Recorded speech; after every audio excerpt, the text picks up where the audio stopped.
कि अगर हमारा चुनाव होता है, उम्मीदवार खड़े किए जाते हैं, उसमें एक नीचे रहे मुझे कोई पसंद नहीं है, वह भी बटन दबे और मान लो जीतने वाला उम्मीदवार को 100 वोट आ गया और निगेटिव वोट 150 आ गया, तो वो चुनाव को रद्द कर दिया जाए और पार्टियों के द्वारा जितने उम्मीदवार खड़े हुए हैं वो उम्मीदवार फिर दूसरी बार खड़े न हो, फिर नए उम्मीदवार को लाओ, तब अनिवार्य मतदान का कुछ महत्व निकलेगा।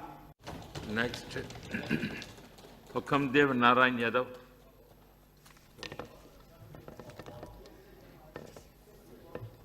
सभापति महोदय, पिछले सत्र में इस विधेयक पर चर्चा प्रारंभ हुई थी। शायद 1977 से मैं पार्लियामेंट में हूँ, किसी सरकारी विधेयक पर या संकल्प पर या गैर सरकारी विधेयक संकल्प पर प्रस्तुतकर्ता ने इतना लंबा समय नहीं लिया होगा। 1.5 घंटा शायद प्रधानमंत्री का भी भाषण नहीं हो पाता है। उन्होंने अपने इस विधेयक के समर्थन में दुनिया भर के और भारत के जो चुनाव आयोग हैं या चुनाव से निर्वाचन के संबंध में सुधार के लिए जितनी समितियां बनी उन सबों की चर्चा की, उसके अतिरिक्त भी किया। जिन बातों का जिन विषयों का इस विधेयक से कोई संबंध नहीं है, वो एक अलग विषय है कि राजनीति में धर्म और धर्म में राजनीति, ये अलग विषय आज से नहीं बहुत दिनों से चर्चा है। समाजवादी नेता डॉक्टर राम मनोहर लोहिया इसी सदन में 1964 से लेकर 66 तक इसी सदन में थे और शायद जिस तरफ मैं बैठा हूं उसी तरह किसी बेंच पर बैठ करके वो बोला करते थे। ये सदन में भी उस समय चर्चा के समय में उन्होंने रखा था और वो दृढ़ता के साथ कहते थे और हम लोग भी उसको मानते थे, हम मानते रहे हैं। धर्म दीर्घकालीन राजनीति है, राजनीति अल्पकालीन धर्म है। धर्म दीर्घकालीन राजनीति है और राजनीति अल्पकालीन धर्म है। धर्म एकांगी हो जाए और राजनीति एकांगी हो जाए तो राष्ट्र का सर्वनाश अवश्य कर देगा। अगर वह सर्वांगीण रहे तो राष्ट्र का विकास करेगा और राष्ट्र का उत्थान भी कर सकता है। उसको समग्रता में चिंतन करने की आवश्यकता है। आखिर ये मतदाताओं को अनिवार्य रूप से मत देना चाहिए, इसके लिए विधेयक बनाया जाए। आखिर उसका कारण तो ढूंढा जाए। जितने कारण गिनाए गए उसके अतिरिक्त भी कारण है कि अनिवार्य मतदान क्यों करें। मैं एक मतदाता हूं, मैं भारत का गरीब हूं, निर्धन हूं, निर्बल हूं, पिछड़ा हूं, दलित हूं, झोपड़ी में रहता हूं, वोट डालने जाता हूं, मेरी झोपड़ी के सामने ही लठ लेके खड़े हो जाते, निकलने नहीं देते, मतदान केंद्र पर जाता हूं, पीट के भगा दिया जाता, हमारी बहू बेटियों को नंगा कर दिया जाता। तो क्या हम अपने अनिवार्य वोट डालने के कारण हम अपनी सभी इज्जत को लुटवा लें? क्या मेरी इज्जत की सुरक्षा देने वाला कोई हुआ? और जो आज तक वोट लूटने वाले हुए, बल प्रयोग करने वाले हुए और जबरदस्ती करने वाले हुए, ऐसे किसी लोगों को सजा दी गई, उनको कुछ मिला? क्या कारण है? देश जब आजादी के जंग लग रहे थे महात्मा गांधी जी के नेतृत्व में, उस समय राष्ट्रपिता के समय में लोगों के अंदर एक आशा थी। क्या? हिंदुस्तान आजाद होगा, दूध दही की नदियां बहेगी, कहीं न होवे छोट बड़ाई, गले मिले सब भाई भाई, ऊंच नीच का भेद न होवे, सुख का होवे डगर डगर, हम चलो बसाए नया नगर। ये जो आजादी के दिनों में गांधी जी के सामने हमने सपना देखा था कि हम देश को आजाद करेंगे, ब्रिटिश साम्राज्यवाद की सत्ता से मुक्त होंगे, एक ऐसे नवीन भारत का निर्माण करेंगे। उस आशा में हम चलते चले गए। जब वो आशा की पूर्ति नहीं हुई, देश आजाद हुआ, आजादी के लोग थे, हमारे स्वतंत्रता सेनानी थे, वो देश के बागडोर उनके हाथ में आया।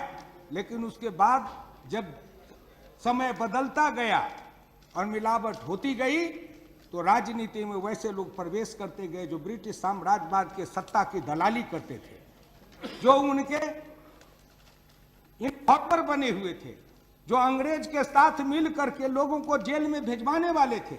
ऐसे लोग राजनीति में प्रवेश करते गए और उस समय जो गरीब, निर्धन, निर्बल, पिछड़े, दलित, किसान, मजदूर, जो राजनीति देश की आज़ादी के लिए अपना सर्वस्व निछावर कर दिया था, वो पीछे धकेले गए, वो धकेलते गए, वो पीछे हटाते गए, हटते गए वो। और जो अंग्रेज के साथ थे वही पूंजीपति, वही लोग, बड़े बड़े लोग राजनीति के शिखर पर आते गए। तब से लोगों के मन में निराशा आई, प्रत्याशा, आशा तो पूरी नहीं हुई।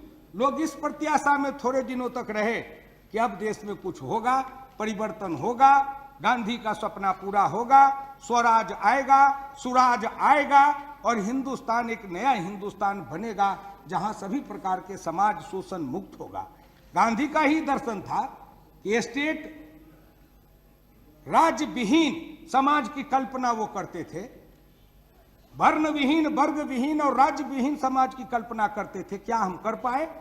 जब ये प्रत्याशा में लोग थोड़े दिन चले, उन गरीब, निर्धन, निर्बल, पिछड़े दलितों की उस प्रत्याशा की विपूर्ति नहीं हुई तो उनके अंदर निराशा आने लगी कि कुछ नहीं होने वाला है, कोई नहीं सुनने वाला है, अब हमें कहीं कुछ नहीं मिलने वाला है।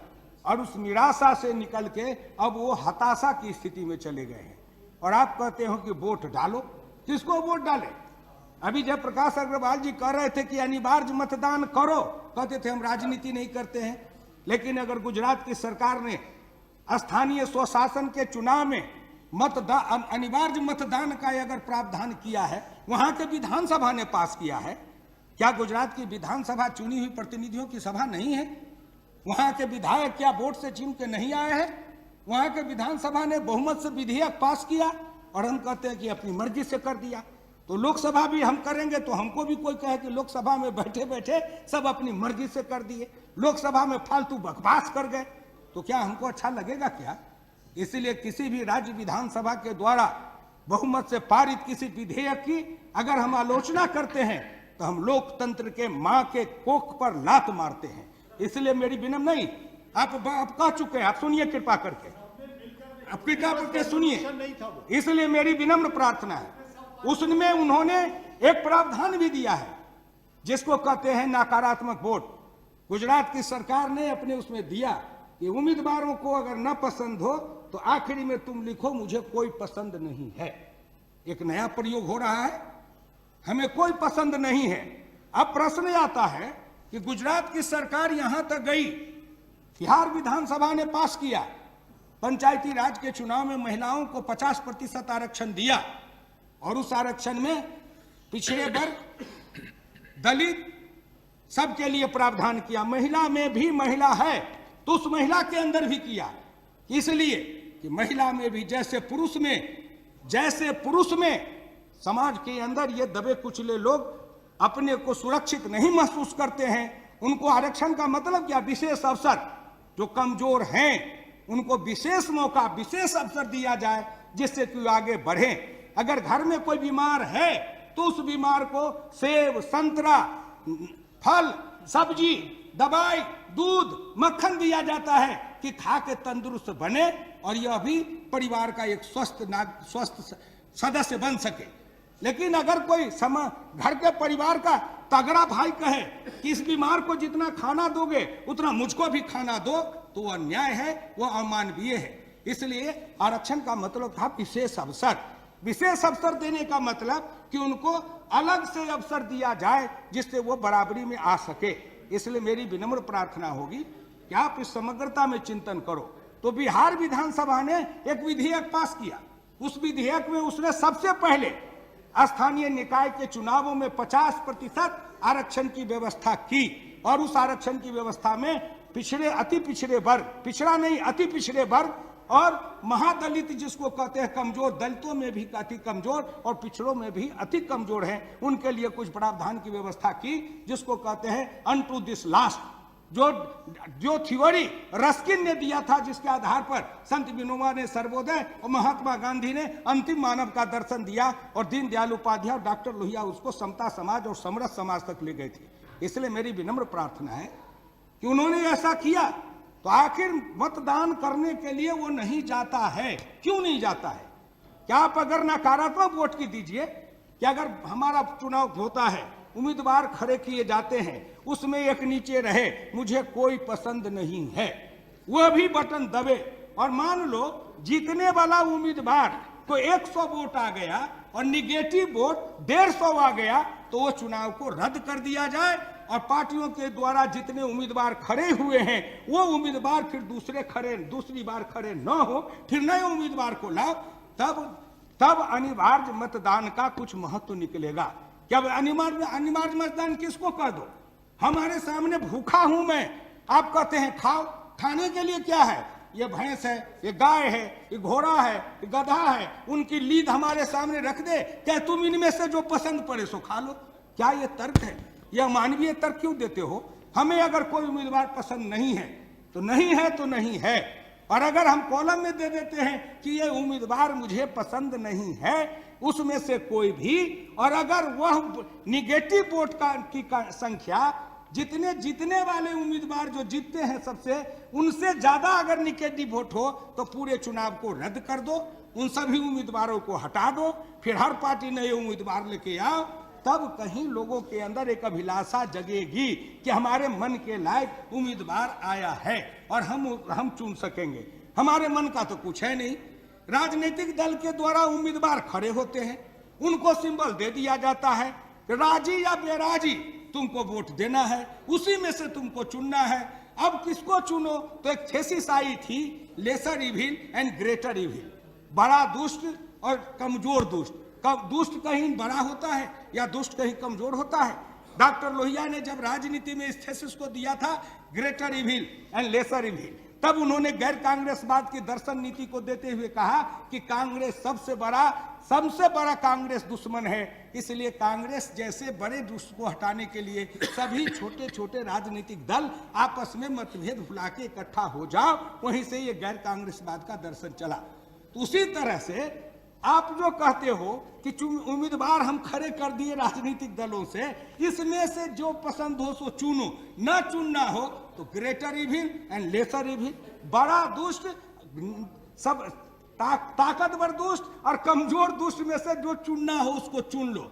आखिर दुष्ट तो दुष्ट ही है साहब। जो इविल है, जो दुष्ट है, वह दुष्ट न कमजोर होता है न दुष्ट बलवान होता है। समय और अवसर के पाने पर निर्बल भी दुष्ट बलवान बन जाता है और बलवान दुष्ट भी निर्बल बन जाता है। इसलिए राजनीति का शुद्धिकरण, राजनीति के शुद्धिकरण की दिशा में हमको प्रयत्न करने का बढ़ना चाहिए। अनिवार्य मतदान होगा, लेकिन अनिवार्य मतदाता सूची में नाम कहाँ आता है साहब?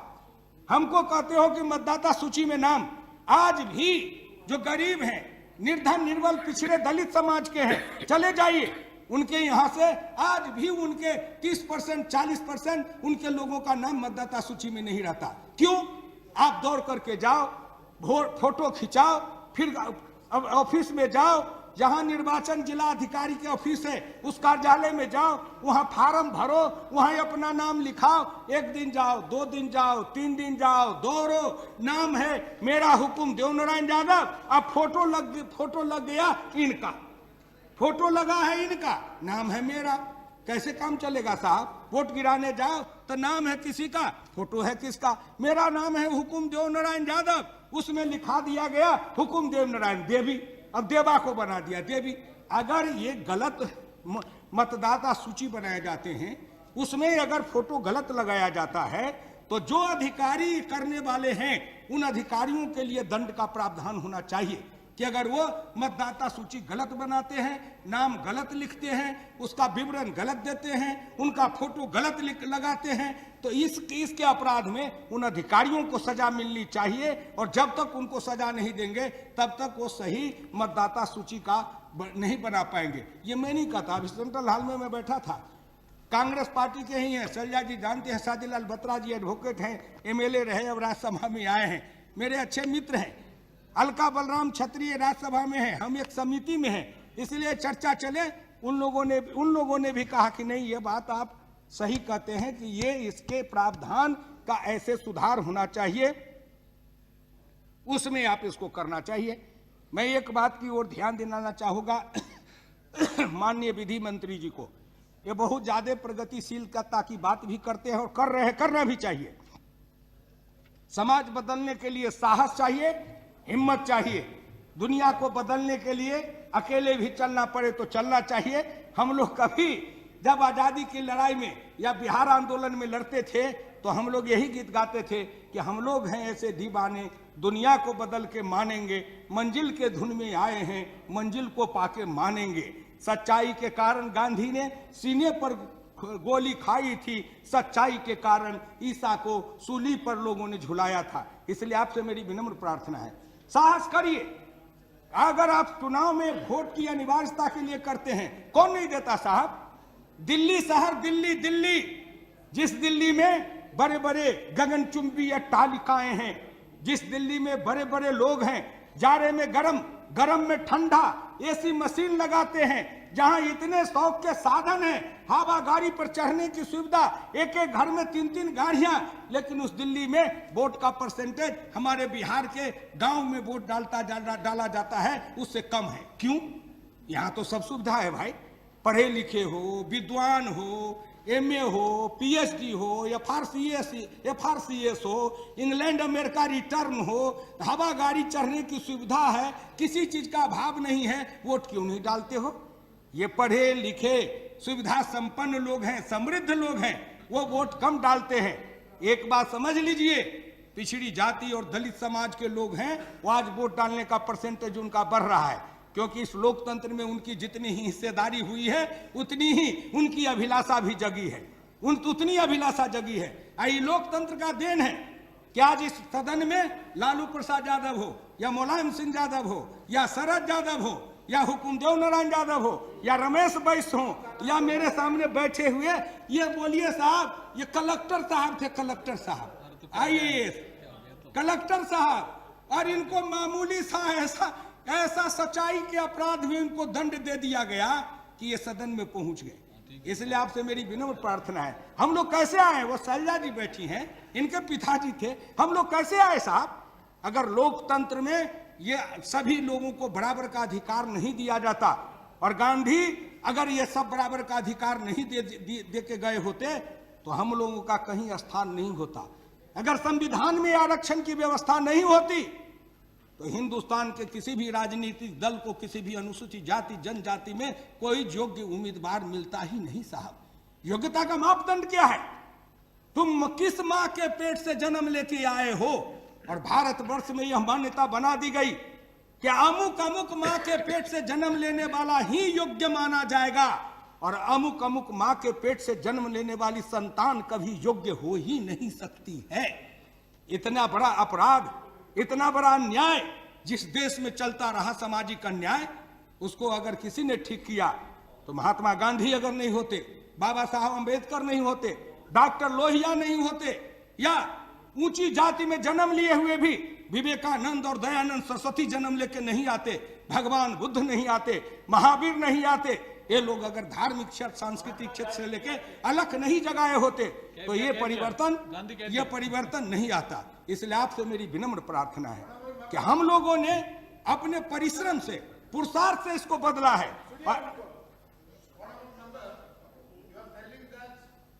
No Lilith coming out.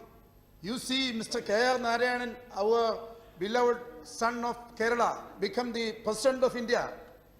Why you are not seeing like this, not point out these things? ठीक है, चलिए मैं अपनी बात आपसे कह रहा था। एक बात सुनो, के बारे में बोलेगा। एक बात सुनो, मेरी न मजबूरी है और न मेरी व्यवस्था है, न मुझे भय है, न मुझे कोई लोभ है, निर्भय होकर मैं अपनी बात बोलता हूं। यह बात मान लो, आज भी पिछड़ी जाति और दलित में से किसी को कुर्सी दी जाती है तो कहा जाता है कि हमने इनको कुर्सी पर बैठाया है। ये सर्कस का शेर देखो, सर्कस का भालू देखो, या बाइस्कोप का खेल देखो जो सिनेमा दिखाते थे, बाइस्कोप का नाच देखो, मेरे में शैलजा देखो, मेरे में वो बैठे वाले सामने देखो, मेरे में मीरा कुमार जी देखो, मेरे में हुकुमदेव नारायण यादव देखो। ये सर्कस के खेल में अपने को आगे समझ करके कोई गर्व मत करना, गर्व मत करना। अगर ये संविधान के द्वारा संरक्षण नहीं दिया होता तो हमें आगे बैठने की पंक्ति में कोई स्थान नहीं देता। हमारे पूर्वजों ने भोगा, हम सदियों से भोगते आए हैं और आज भी बहुत इलाके में भोग रहे हैं, जिसका उदाहरण ये संसद है। अब अनिवार्य मतदान की व्यवस्था करते हो, क्या इस संसद का रूपांतरण हो पाया है? आजाद भारत में इतने दिन गुजर गए, क्या इस संसद का रूपांतरण हो पाया है? संसद का रूपांतरण नहीं हो पाया है। इसलिए आपसे मेरी विनम्र प्रार्थना है, आप उस पर जरा गहराई से चिंतन करिए। अनिवार्य मतदान की व्यवस्था जब करेंगे तो मुझे इसके हर्ष होगा, इसलिए कि इसका लाभ मुझे मिलेगा। हमारी संततियां जग रही है और जगती जा रही है। जब अनिवार्य मतदान की व्यवस्था करेंगे तो सबसे जिसकी ज्यादा संख्या होगी वो ज्यादा वोट डालेगा। जो ज्यादा वोट डालेगा, लोकतंत्र में 51 का राज है, जिसका वोट 51 आएगा उसका राज बन जाएगा। और इसी लड़ाई को अगर मुलायम सिंह यादव, लालू यादव, शरद यादव और मायावती जी लड़ रही हैं, और चाहे और कोई लड़ रहे हैं देश में, तो सामाजिक क्रांति की लड़ाई लड़ रहे हैं। केवल मनुष्य को रोटी ही नहीं चाहिए। इंसान को दो तरह की भूख है, एक पेट की भूख है, एक मन का भूख है। पेट की भूख मिटती है रोटी से, मन का भूख मिटता है इज्जत से। हमें केवल रोटी देके मत समझो कि भर पेट रोटी दे दोगे तो हमारी भूख मिट जाएगी।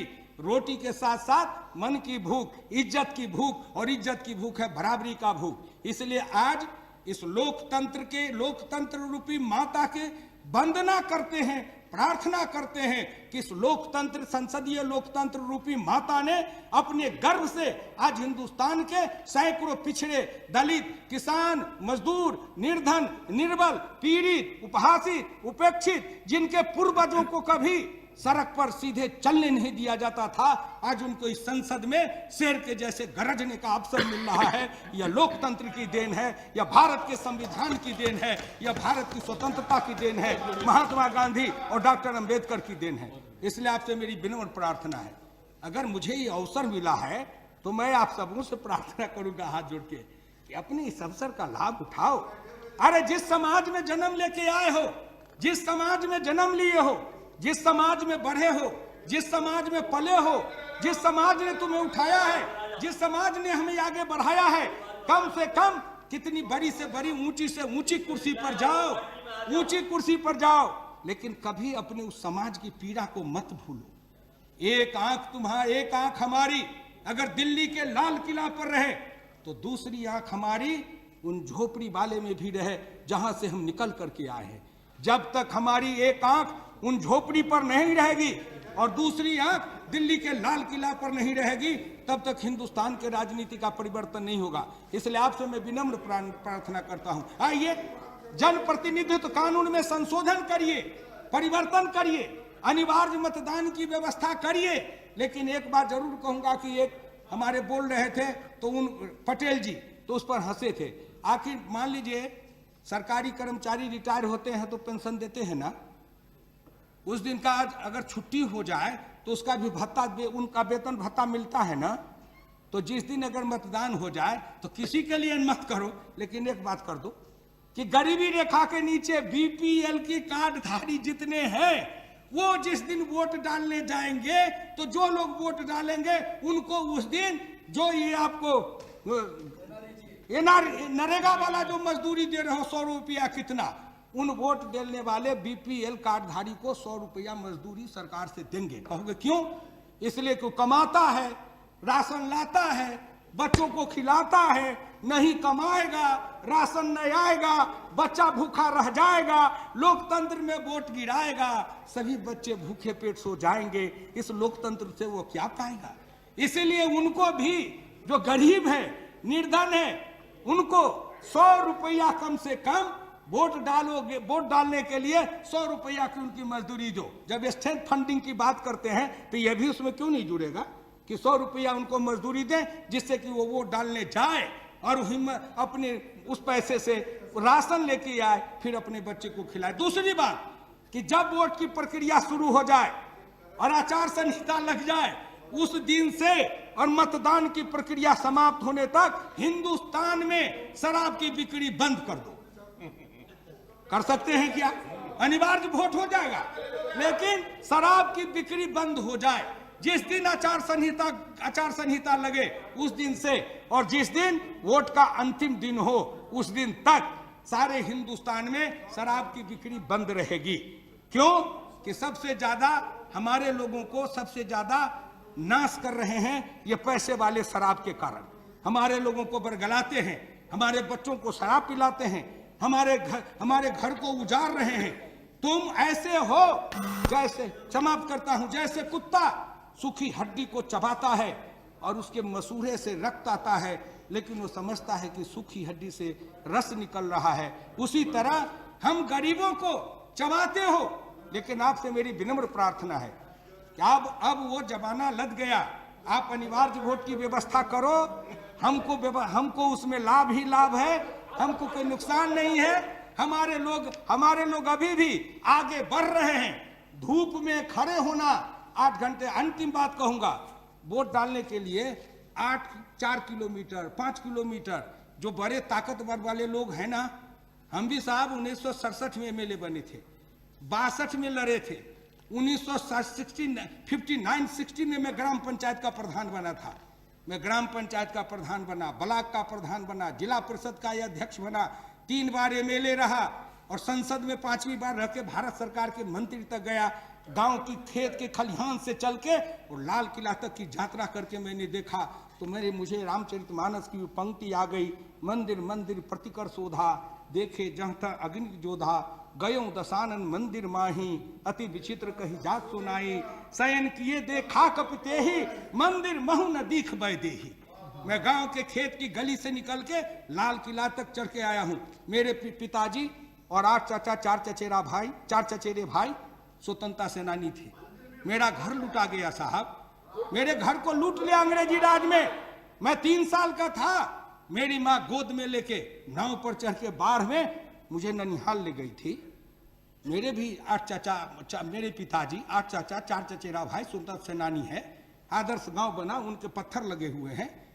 जब आजादी के गिनाने की लड़ाई की बात आएगी, जो महल में रहने वाले थे, उन्होंने अगर आजादी की जंग लड़े, किसी ने अपना एक महल दे दिया तो भारत के संग भारत की राजनीति पर कब्जा किया। मेरा घर उजड़ गया, परिवार उजड़ गया, घर जल गया, माँ बाप सब पे परेशान हुए। मैं माँ के गोद में परेशान हुआ था। देश में आजादी आई थी, इसलिए इस पीड़ा के साथ लड़ता हूं कि मेरे पिता ने इस देश की आजादी के लिए अपना खून दिया था, मेरे खानदान ने खून दिया, मेरे परिवार ने खून दिया और हम उस संघर्ष से निकल के आए हैं। इसलिए उस संघर्ष की अग्नि में तपा हुआ आदमी कभी धूमिल नहीं होता है। हम उस संघर्ष की आग को निरंतर जलाते चलेंगे, उस मसाल को निरंतर देख के चलाते चलेंगे। उस दिन की कल्पना के साथ, जिस दिन इस भारत के संपूर्ण सत्ता पर, आर्थिक सत्ता, राजनीतिक सत्ता, सामाजिक सत्ता, सांस्कृतिक सत्ता, प्रशासनिक सत्ता, जितने भी सत्ता है, जब तक उन संस्थाओं पर भारत के निर्धन, निर्बल, दलित, पिछड़े,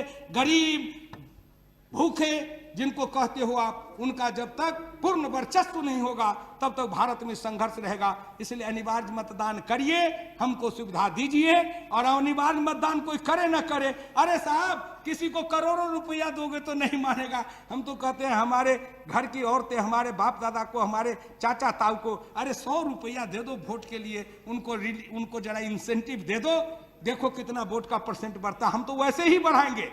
आप न भी दोगे तो मैं अपनी बात समाप्त करके कहता हूं कि आप न भी बढ़ाओगे तब भी हम मतदान केंद्र पर जाएंगे, धूप में जलेंगे, पानी में भीगेंगे, जाड़े में ठिठुरेंगे, मतदान केंद्र पर जाएंगे। इसलिए जाएंगे कि लोकतंत्र पर मुझको अधिकार जमाना है और भारत की सत्ता पर हमें अपने संततियों को उस सम्मान के साथ बैठाना है जिसके लिए वह भूखा है। वह पूरा करके अरमान को पूरा करने के लिए ही हम लोकतंत्र में इस सुधार के लिए समर्थन मांगते हैं और आपसे भी कहते हैं समर्थन दीजिए। धन्यवाद। नेक्स्ट श्री मकबूल मिश्रा।